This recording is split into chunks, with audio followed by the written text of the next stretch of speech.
कैसे हैं आप सभी लोग। आशा करता हूँ अच्छे होंगे, स्वस्थ होंगे, अपनी पढ़ाई कर रहे होंगे।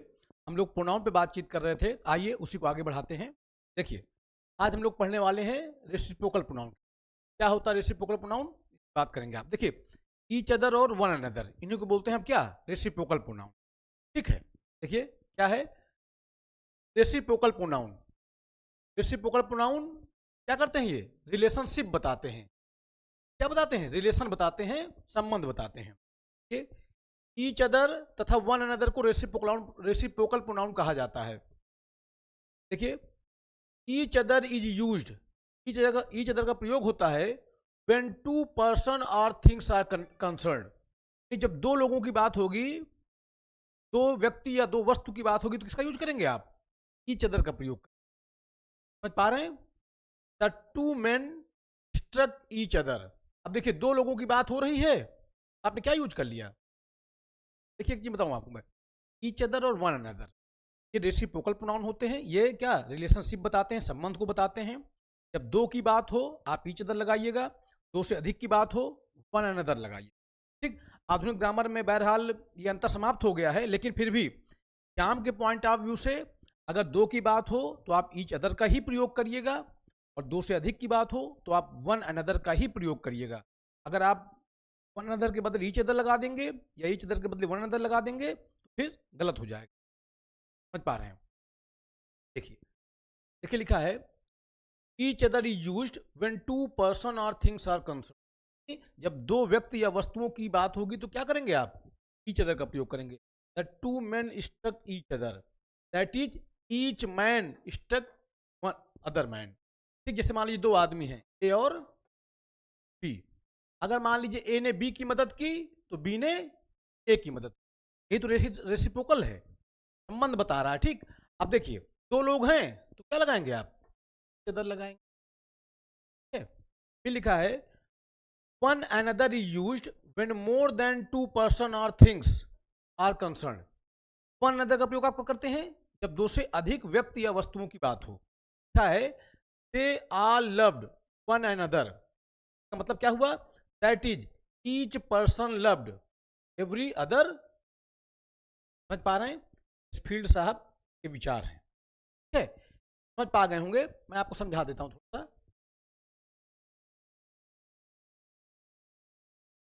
मैं ये कह रहा हूं आपसे, ऐसे कह दिया जाए रवि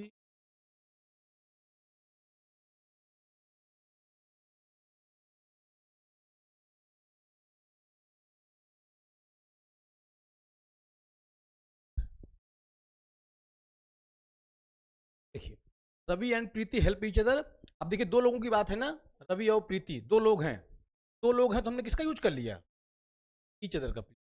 इसका मतलब क्या है, ये रवि हुआ और ये प्रीति हुआ।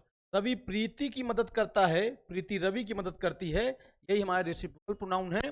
अच्छा, दो लोगों की बात हो रही तो हमने क्या लगा दिया, इधर लगा। अभी यही दो से अधिक की बात होती तो क्या लगा देते हम, वन अनदर लगा देते। देखिए, जब कह रहा Ravi and Preeti help each other, इसका मतलब क्या है, रवि प्रीति की मदद करता है, प्रीति रवि की मदद करती है, ये हमारा रेसिप्रोकल प्रोनाउन है। दो की बात है, आपने क्या लगाया। अब देखिए, अगर वन अनदर की बात करें, देखिए जैसे मैंने कहा ऑल लव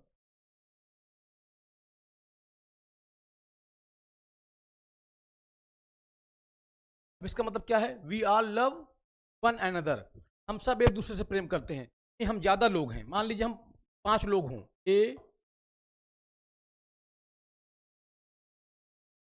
ठीक, we are love one another. One another का मतलब समझ लीजिए, जैसे ईच अदर का मतलब क्या था, जैसे ए है और बी है, ए बी से प्रेम करे, बी ए से प्रेम करे। दो की बात हो रही है, हम क्या लगाएंगे, ईच अदर।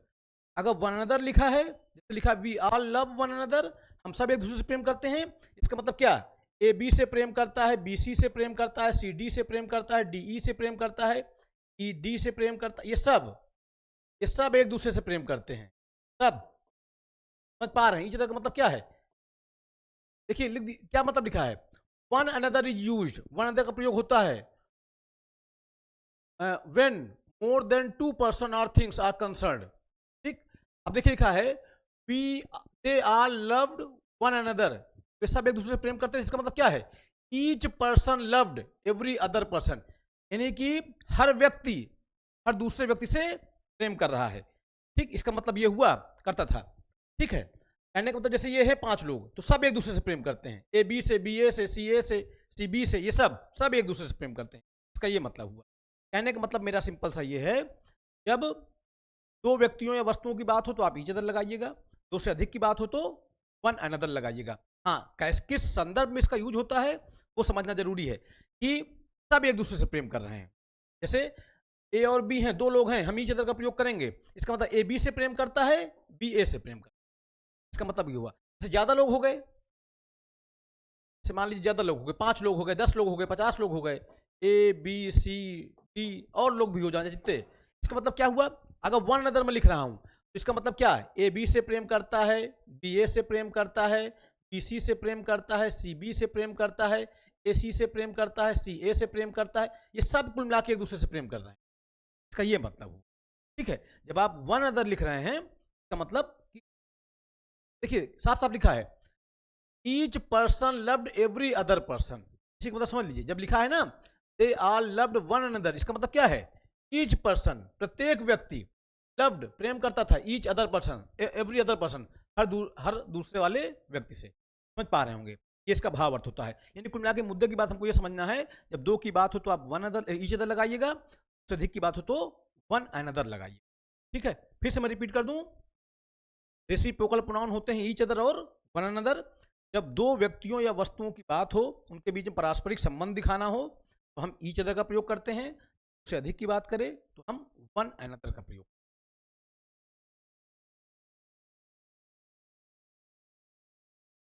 क्या है?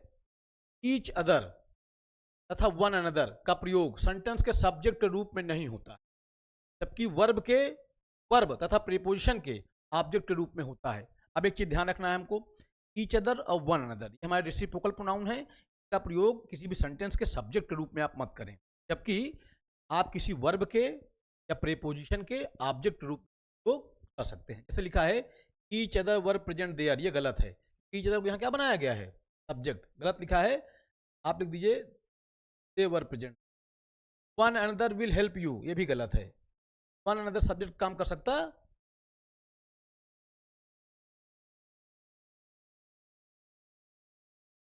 आप लिखिए they will help you, one another will help you, गलत है ना। वन अनदर क्या है? यहाँ पे सब्जेक्ट है, सब्जेक्ट रूप में इसका प्रयोग हो ही नहीं सकता है, गलत। आप लिख दीजिए दे विल हेल्प यू। अब देखिए you and she help each other. अब देख लीजिए ये हेल्प हमारी वर्ब है, ठीक है, और ये हमारा यू और सी क्या है? सब्जेक्ट है। 2 लोग हैं, 2 लोगों के लिए आप क्या यूज करते हैं? Each other. अब ईच अदर का प्रयोग हुआ है वर्ब के ऑब्जेक्ट। ठीक, सब्जेक्ट रूप में यूज नहीं होगा ईच अदर का और वन अनदर का, पर ऑब्जेक्ट रूप में use. They hate one another, क्या आपका वर्ब का ऑब्जेक्ट है? ज्यादा लोगों की बात हो रही है, आपने वन अनदर। की बात होती तो आप ईच अदर लगाते। We all agreed with one another, ये आपका सब्जेक्ट है, एग्रीड हमारी वर्ब है, विथ आपका प्रीपोजिशन है। ज्यादा लोगों की बात बोध हो रहा है तो प्रीपोजिशन के ऑब्जेक्ट रूप में आप क्या लगा दिया? One another. ठीक, तो ये चीज समझ पा गए हैं हम कि वन अनदर और ईच अदर इसका प्रयोग सेंटेंस के सब्जेक्ट के रूप में नहीं होता है, बल्कि अगर हम चाहें वर्ब के ऑब्जेक्ट के रूप में और प्रीपोजिशन के रूप में इसका प्रयोग हम।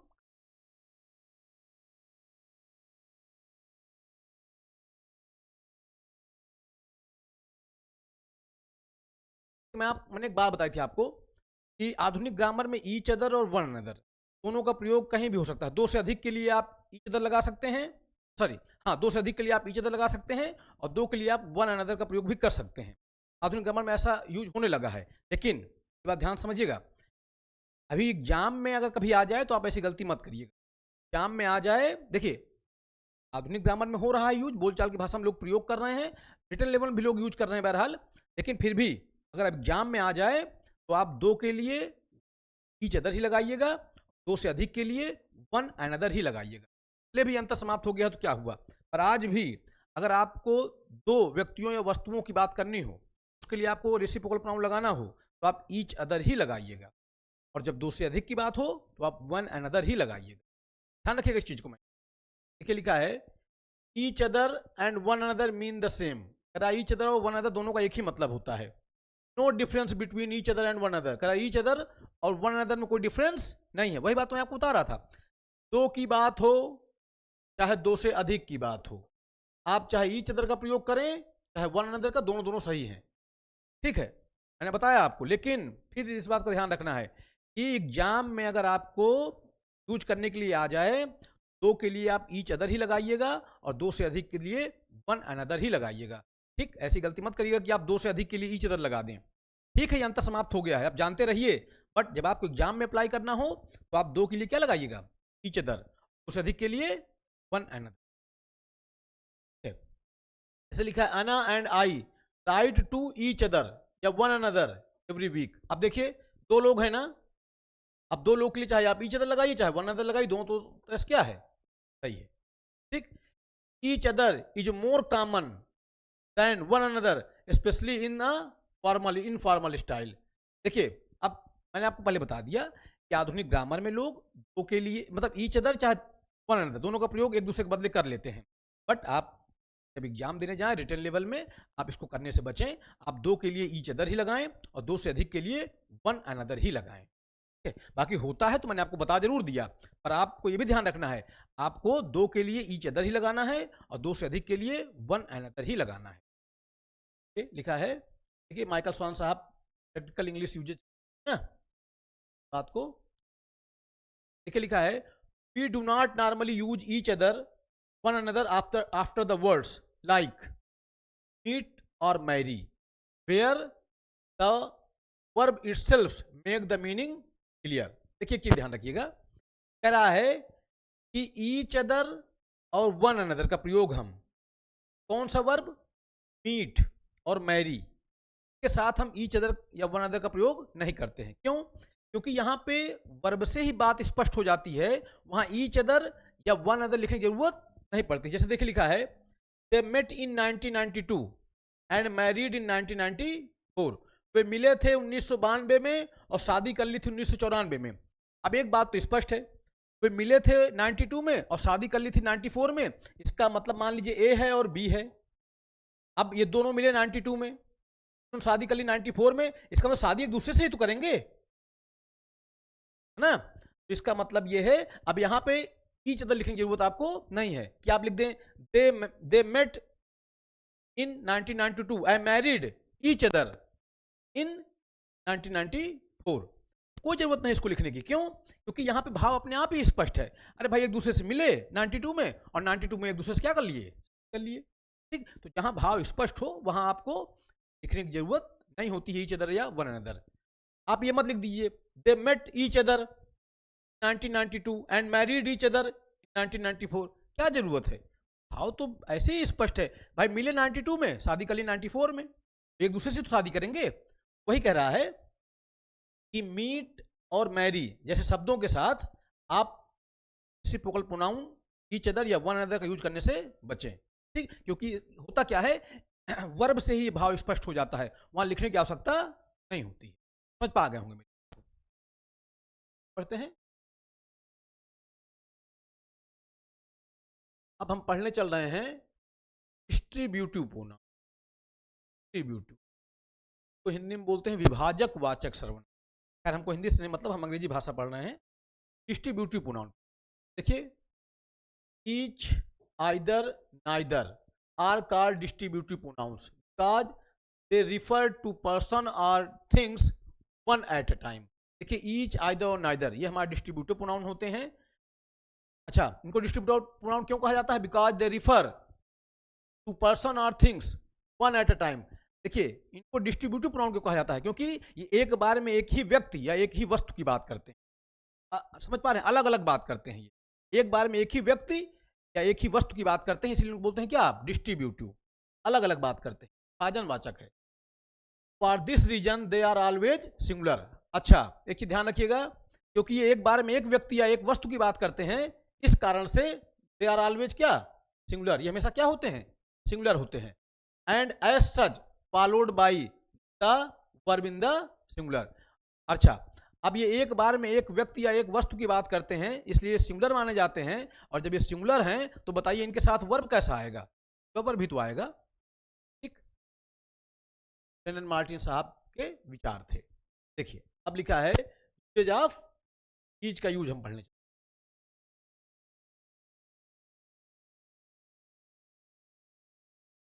दो या दो से अधिक व्यक्तियों या वस्तुओं में से प्रत्येक के अर्थ में ईज का यूज होता है। एक चीज बताऊं आपको, अगर दो या दो से अधिक व्यक्ति हो या वस्तु हो में से प्रत्येक का बोध कराने के लिए आप ईच का यूज करें। जैसे देखिए लिखा है each of the two girls goes there. ठीक, यानी दो लड़कियां हैं और प्रत्येक वहां जाती हैं। दो लड़कियां हैं, मान लीजिए ए और बी, ए भी वहां जाती है, बी भी वहां जाती है, प्रत्येक अलग अलग बात हो रही है। एक डिस्ट्रीब्यूटिव प्रोनाउन का मतलब ही होता है जो एक बार में एक व्यक्ति या एक वस्तु की बात करे। ठीक, तो ईच का प्रयोग कहां होता है? दो या दो से अधिक व्यक्तियों या वस्तुओं में से प्रत्येक, अलग अलग है ना, प्रत्येक अपना अपना के अर्थ में ईच का यूज किया जाता है। जैसे लिखा each of the two girls goes there, इसका मतलब एक लड़की है ए, एक लड़की है बी, ए भी वहां जाती है, बी भी वहां जाती है, प्रत्येक अपना अपना जाती हैं, अलग अलग। समझ पा रहे हैं? एक बार में एक की बात हो जहां, वहां क्या लगाएंगे आप? Distributive pronoun. अब ईच का प्रयोग कहां होता है? दो व्यक्तियों के लिए या दो से अधिक व्यक्ति, दो व्यक्तियों या वस्तुओं के लिए या दो से अधिक व्यक्तियों या वस्तुओं में से प्रत्येक के लिए। ठीक, each of the three girls came late. ठीक, तीन लड़कियां थी ए बी सी और तीनों लेट आई थी। ए भी लेट आई, उसके बाद बी आई वो भी लेट आई, सी आई वो भी लेट आई, प्रत्येक लेट आई। तो समझ पा गए होंगे ईच का प्रयोग होता है दो या दो से अधिक व्यक्तियों या वस्तुओं में से प्रत्येक के लिए। ठीक है,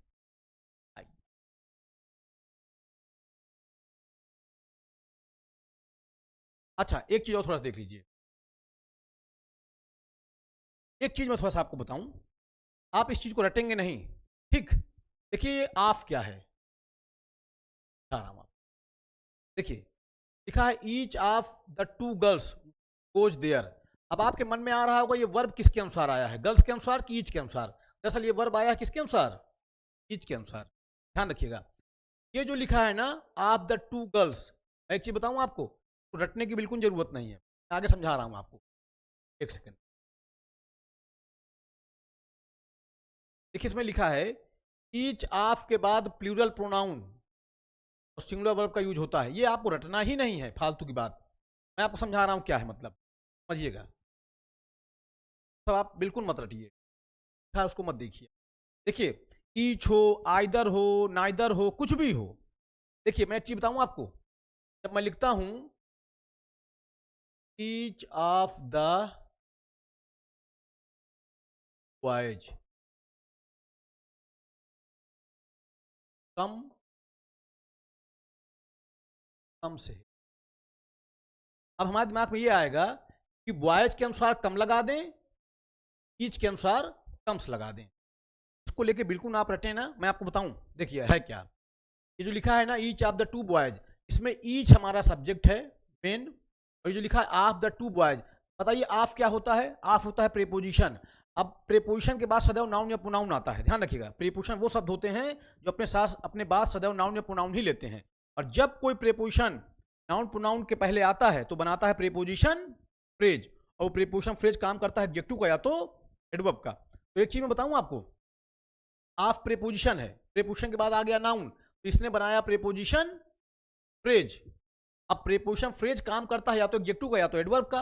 अब ये प्रोनाउन है ईच, प्रोनाउन के बारे में बता रहा है, तो अर्थात ये प्रीपोजिशन फ्रेज है जो काम कर रहा है एडजेक्टिव का।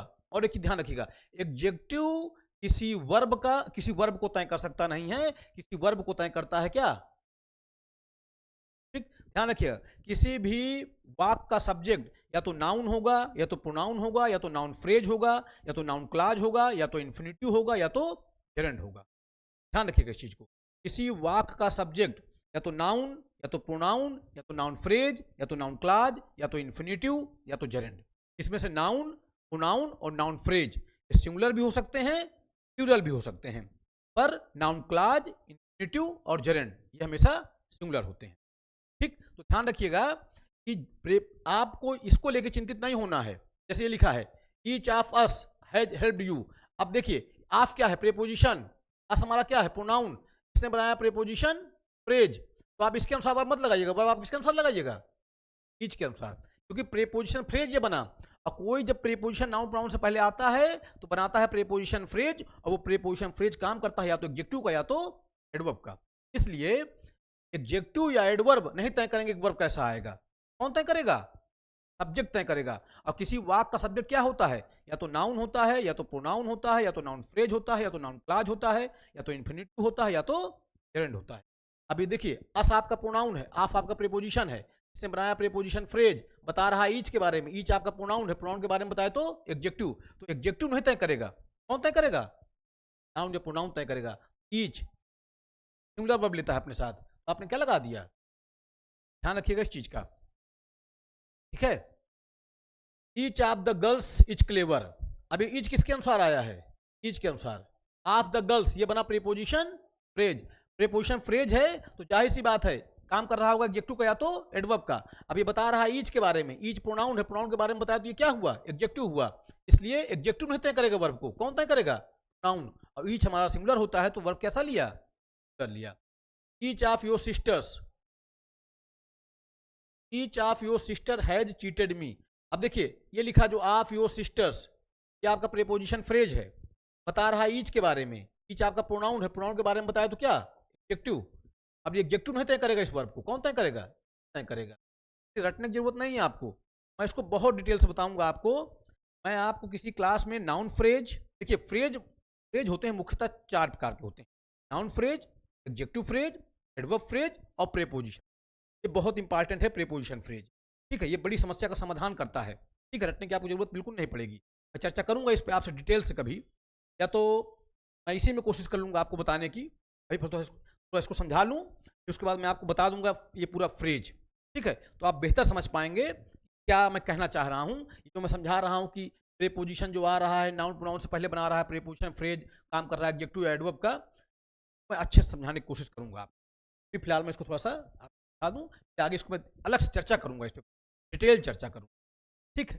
तो देखिए मूलतः बात अभी थोड़ी देर के लिए आप ये समझ लीजिए सिर्फ कि अगर ऑफ के बाद, जाहिर सी बात है, ऑफ बोल रहा हूं सॉरी, ऑफ नहीं, किसी भी प्रीपोजिशन के बाद जाहिर सी बात है नाउन या प्रोनाउन आता है, और जब प्रीपोजिशन किसी नाउन प्रोनाउन से पहले आता है तो बनाता है प्रीपोजिशन फ्रेज। और कोई भी प्रीपोजिशन फ्रेज ध्यान रखिएगा या तो एडजेक्टिव काम करता है या तो एडवर्ब काम करता है। और ध्यान रखिएगा इस चीज को, फाइनाइट वर्ब को तय करने का काम, फाइनाइट वर्ब कैसा होगा, सिंगुलर होगा कि प्लूरल होगा, ये एडजेक्टिव या एडवर्ब तय नहीं कर सकते हैं, ये तय करता है noun, noun, noun phrase, noun clause और इन्फिनिटिव और जेरेंड। ध्यान रखिएगा किसी वाक्य का सब्जेक्ट 5 चीजें हो सकती हैं, या तो नाउन होगा, या तो प्रोनाउन होगा, या तो नाउन फ्रेज होगा, या तो नाउन क्लॉज होगा, या तो इन्फिनिटिव होगा, या तो जेरेंड होगा। इसके अतिरिक्त किसी वाक्य का सब्जेक्ट और कुछ हो सकता नहीं है, और यही 5 चीज तय करेंगी कि वो वर्ब सिंगुलर आएगा कि वर्ब प्लूरल आएगा। अगर नाउन हो तो नाउन सिंगुलर भी हो सकता है, प्लूरल भी हो सकता है। सिंगुलर होगा तो सिंगुलर वर्ब, प्लूरल होगा तो प्लूरल वर्ब। प्रोनाउन सिंगुलर भी हो सकता है, प्लूरल भी हो सकता है, सिंगुलर होगी तो सिंगुलर वर्ब, प्लूरल होगी तो प्लूरल वर्ब, ठीक है। इसी तरह नाउन फ्रेज, सिंगुलर होगी तो सिंगुलर वर्ब, प्लूरल होगी तो प्लूरल वर्ब। अब देखिएगा नाउन क्लॉज, इन्फिनिटिव और जेरेंड ये हमेशा सिंगुलर माने जाते हैं और इनके साथ हमेशा सिंगुलर वर्ब आते हैं, ठीक है, समझ पा रहे होंगे, तो इस चीज का ध्यान रखिएगा आप। बाकी इसको बहुत डिटेल से आपको चर्चा करूंगा, ये बहुत अच्छा टॉपिक है, जबरदस्त टॉपिक है ना, इस पर चर्चा करूंगा कभी अलग से पूरा एक, हाँ एक इस पर का मैं अलग से एक पूरा प्लेलिस्ट बना के वीडियो अपलोड कर दूंगा, बहुत इंपॉर्टेंट टॉपिक होगा वो, ना सब्जेक्ट क्या होते हैं, ऑब्जेक्ट क्या होते हैं, कॉम्प्लीमेंट क्या होते हैं, एडवर्बियल क्या होते हैं। देखिए एक चीज मैं आपको बताऊं, टेक्नोलॉजी कितना भी आगे क्यों ना बढ़ जाए, ऑफलाइन ऑफलाइन होता है ना, वहां पे जो बात आप चाहते हैं हर बात बता सकते हैं। ऑनलाइन में ठीक है बताने की कोशिश की जाती है बहुत हद तक चीज़ें, पर बहुत सारी चीज़ें जो हम जानते हैं वो शायद आप तक पूरी तरह से पहुंचा पाते नहीं हैं। फिर भी मेरी कोशिश होती है जिस टॉपिक को शुरू करूं आपको जीरो से लेकर अंत तक उसको बताने की कोशिश, कहीं कोई कंफ्यूजन या कहीं कुछ आपको अलग से ढूंढने की जरूरत ना पड़े, ठीक। मैं इस पर पूरा, आप विश्वास करिए, मैं इस पर पूरा पूरा एक डिटेल चर्चा करूंगा।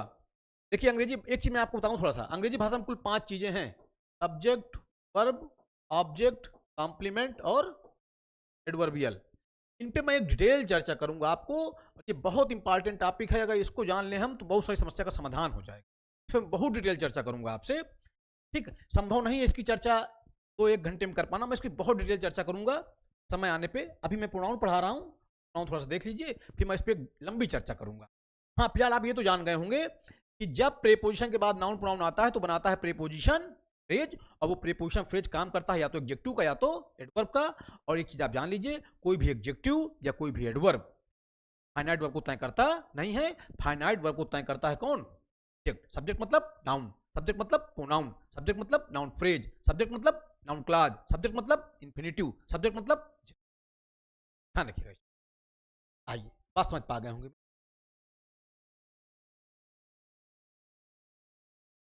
क्या है? when each refers to the subject it can also go with a verb in mid position. In this case plural nouns, pronouns and verbs are, मैं आपको समझा रहा हूं, बिल्कुल परेशान मत होइए, देख लीजिए थोड़ा। अच्छा बताइए, जो अभी हमने क्या पढ़ा, ईच के साथ वर्ब कैसा आता है? सिंगुलर आता है। ईच के साथ वर्ब कैसा आता है? सिंगुलर आता है। जैसे मैंने कहा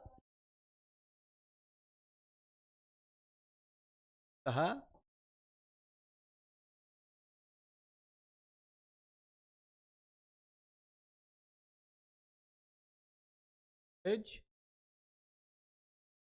के साथ वर्ब कैसा आया? सिंगुलर आया। ठीक, ईच सिंगुलर माना जाता है, वर्ब कैसा आता है? सिंगुलर आता है। अब देखिए यहां सब में ईच क्या है? ये सब्जेक्ट की भूमिका में है। वर्ब कैसा लिया अपने साथ? सिंगुलर वर्ब लिया, ये वर्ब है। ठीक, लेकिन एक बात अगली देखिए क्या कह रहा है, when each refers, जब ईच रिफर करता है द सब्जेक्ट, ईच कभी सब्जेक्ट को रिफर करे, it can also go with the verb in mid position. Each कभी सब्जेक्ट को रिफर करे तो ये वर्ब के साथ जा सकता है कहां? मिड पोजिशन में, बीच में।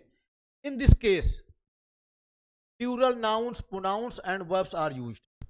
है ऐसी अवस्था में प्लूरल नाउन का प्रयोग हो सकता है, प्लूरल प्रोनाउन का प्रयोग हो सकता है, या प्लूरल वर्ब का यूज कर। देखिए चीज बताऊं आपको, फाइनाइट वर्ब तो सदैव सब्जेक्ट के अनुसार ही होगी, तो हमको ध्यान रखना पड़ेगा। ठीक, अब देखिए जैसे लिखा है they have each been told. अब देखिए ये जो हैव आया है किसके अनुसार आया है? दे के अनुसार। अब वही बात कर रहा है कि कभी कभी करा when each refer to subject, करा ईच किसको रिफर कर रहा हो? सब्जेक्ट को रिफर कर रहा हो। ठीक है, तो ये कहां जा सकता है? मिड पोजीशन में जा सकता है वर्ब के साथ। ठीक, तो ऐसी स्थिति में वर्ब, जो हमारा वर्ब होगा वो प्लूरल हो सकता है। अरे भाई, वर्ब प्लूरल है किसकी वजह से? दे की वजह से। यहां तो ईच सिर्फ क्या कर रहा है? दे को रिफर कर रहा है। They have each been told, तो ये जो ईच है ये किसको रिफर कर रहा है? दे को। यहां पे सब्जेक्ट बिल्कुल नहीं है ईच, यहां पे सब्जेक्ट क्या है हमारा? दे है। तो कह रहा है कि अगर कभी ऐसा होता है कि ईच सब्जेक्ट को रिफर करे तो वो क्या होता है? मिड पोजीशन में भी यूज हो सकता है। ठीक है, अगर आपको ध्यान रखना पड़ेगा, आपको जो फाइनाइट वर्ब लगानी पड़ेगी वो सब्जेक्ट के अनुसार लगानी पड़ेगी। तो सब्जेक्ट तो हमारा दे ही है, हाँ, इस वजह से क्या आएगा? है भी आएगा, इसका ध्यान रखिएगा आप। ठीक है, क्या है? We can each apply for our membership card. We can each, अब ईच किसके लिए आया है? वी के लिए। ध्यान रखिएगा इस चीज को। ईच किसके लिए? ईच यहाँ पे सब्जेक्ट नहीं है, यहाँ पे सब्जेक्ट क्या है हमारा? वी है। यहाँ पे भी ईच जो आया है किसके लिए आया है? दे के लिए। समझ पा रहे हैं ना? यानी कि देखिए, they have each been told, यानी वो जितने भी लोग थे उनको प्रत्येक को बताया गया था। ठीक, तो ईच किसको रिफर कर रहा है? जैसे मान लीजिए 5 लोग थे, ए बी सी डी और लोग ई। ठीक है, अब मैंने कहा they have each been told, यानी कि ये जितने भी लोग हैं पांचों, इनको प्रत्येक को बताया गया था। ए को बताया गया था, बी को बताया गया था, सी को बताया गया था, डी को बताया गया था, ई को बताया गया था। इसका मतलब ये हुआ, तो यहां ईच जो है किसको रिफर कर रहा है? दे को। लेकिन इसका ये मतलब नहीं कि यहाँ पे सब्जेक्ट है, सब्जेक्ट तो यहाँ पे क्या है? दे ही है, इसे वर्ब क्या आया? हैव आया। ठीक, समझ पा गए होंगे मेरी बात। जैसे लिखा है, देखिए जैसे लिखा है they can each apply for, sorry they can नहीं, we can each apply for our membership card, for our own membership card. We can each apply for our own membership card. अब यहाँ जो ईच आया है इसके लिए आया है, बी के लिए, समझ पा रहे हैं? फिर देखिए लिखा गया you are each right in different way, कह रहा है आप में से प्रत्येक सही है अलग अलग तरीकों से। तो अब यहाँ पे सब्जेक्ट हमारा क्या है? यू है।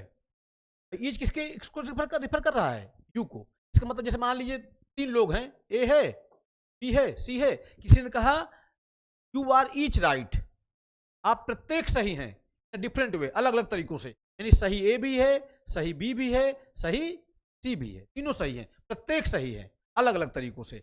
इसका मतलब ईच किसको रिफर कर रहा है? यू को। सब्जेक्ट तो मगर यू ही हुआ ना, ईच थोड़े नहीं हुआ।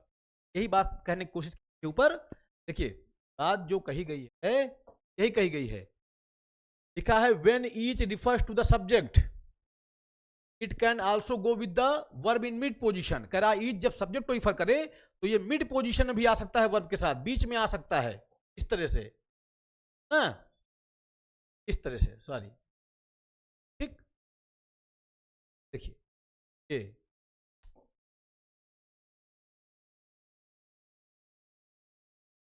मिड में आ गया ना, ठीक है। तो कह रहा है कि when each refers to the subject it can also go with the verb in mid position case, in this case plural nouns pronouns and verbs are used। कह रहा है ऐसी स्थिति में प्लूरल नाउन आ सकता है, प्लूरल प्रोनाउन आ सकता है, या प्लूरल वर्ब आएगा। अरे भाई जब ये सब्जेक्ट प्लूरल है वर्ब कैसा आएगा? आना है यहाँ पे ईच इनको रिफर जरूर कर रहा है मगर ईच यहाँ पे सब्जेक्ट है। देखिए लिखा गया the plans each have certain advantages and disadvantages. ठीक, अभी ईच किसके लिए आ गया है? प्लान्स के लिए, ठीक है। पर यहां पे सब्जेक्ट हमारा क्या है? प्लान्स है। ठीक, इसके विचार हैं माइकल स्वान साहब के प्रैक्टिकल इंग्लिश। ठीक है, देखिए मैंने कोशिश की है किसी भी टॉपिक को बहुत अच्छे से कवर करने की। देखिए कोशिश की जा सकती है, बाकी परफेक्ट कोई हो नहीं सकता है, पर फिर भी मेरा प्रयास रहता है जो भी टॉपिक मैं आपके पास आपके साथ आपको लेके आऊँ आपके लिए, तो कहीं कोई कमी ना रह जाए, ये मेरी कोशिश है ना। ठीक है, तो आशा करता हूँ मेरी बात आपको समझ में आ रही होगी। देखिए थोड़ा सा मुझे काम से जाना है, तो आज इतना ही रखते हैं। अगली क्लास में मैं आपको इसी से आगे कंटिन्यू कर दूंगा। ठीक है, तो हमने यहाँ तक पढ़ लिया है ईच के यूज तक। ठीक है, आगे कल मैं इसी को और कंटिन्यू कर दूंगा सम मोर एग्जाम्पल्स के साथ। ठीक, आशा करता हूँ मेरी बात आप लोगों को समझ में आ रही होगी। पढ़ते रहें, अपने स्वास्थ्य का ध्यान रखें। बहुत बहुत धन्यवाद, बहुत बहुत आप